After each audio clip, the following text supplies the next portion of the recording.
এখন যাচ্ছি বৌদির সাথে মন্দিরে। তো মন্দিরে যাবো সকালবেলা, এটা সপ্তমী সকাল।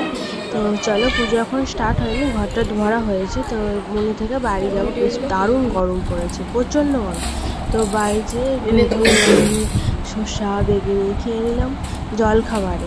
তো খাওয়ার পর মন্দির থেকে চলে এসেছি, ড্রেস চেঞ্জ করে মুড়ি টুড়ি খেয়ে তোমাদেরকে দেখালাম কি যে মুড়িটা খেয়েছি। তো রান্না বসিয়ে দিয়েছি, শাক হয়ে গেছে। তো চলো তোমাদেরকে দেখাবো আর বলবো কী কী রান্না করছি। তো চলো, ভাত ভাত এটা তরকারি, শাক, আলু পোস্ত করবো। এদিকে ভাত বসিয়ে দিয়েছি, শাক আর চাটনি। তো তোমাদেরকে আগে বলি সবাইকে শুভ সপ্তমী, সবাই ভালোভাবে কাটাও পুজো। তো চলো সঙ্গে দেখো, পুরো ভিডিও দেখতে থাকো। তো চলো, তো ভাত খেয়ে নিবো। দেখো ভাত খেতে বসে গেছি। ভাত খাওয়ার পর সন্ধ্যাবেলায় একটু মোমো নিয়ে এসেছিলো। তো মোমো আর ভেজিটেবিল চপ। তো চলো খাওয়া যাক। তো খেয়ে দিয়ে তারপরে মন্দিরে যাবো আবার রাতের বেলা। তো চলো। আর এদিকে আমরাও রেডি হয়ে গেছি খাওয়া দাওয়া করার পর। আর চরম গরম, চরম এত ঘামছিলাম আমি কি বলবো। তো চলো মন্দিরে যাওয়া যাক, সবাই মিলে যাচ্ছি।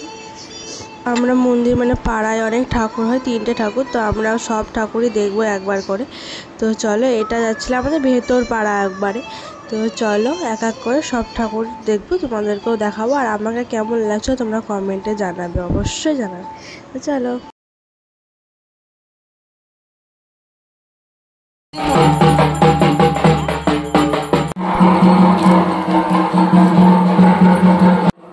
এটা আমাদের মন্দিরে যাচ্ছে এখন। তো সব জায়গাতে আরতি স্টার্ট হলো, আমাদের আরতি শেষ হলো। তো আমরা কিছু ছবি টবি তুলে আমরা বাড়ি যাব। তো বাড়ি যাওয়ার পথে একটা ঠাকুর পড়বে, সেটা দেখেই যাব। তো চলো, তোমাদের ভিডিওটা কেমন লাগলো কমেন্টে জানিও। ভালো লেগে থাকলে একটু লাইক করে দিও, কমেন্ট করে দিও, আর সাবস্ক্রাইব করতে একদম ভুলবে না। তো চলো।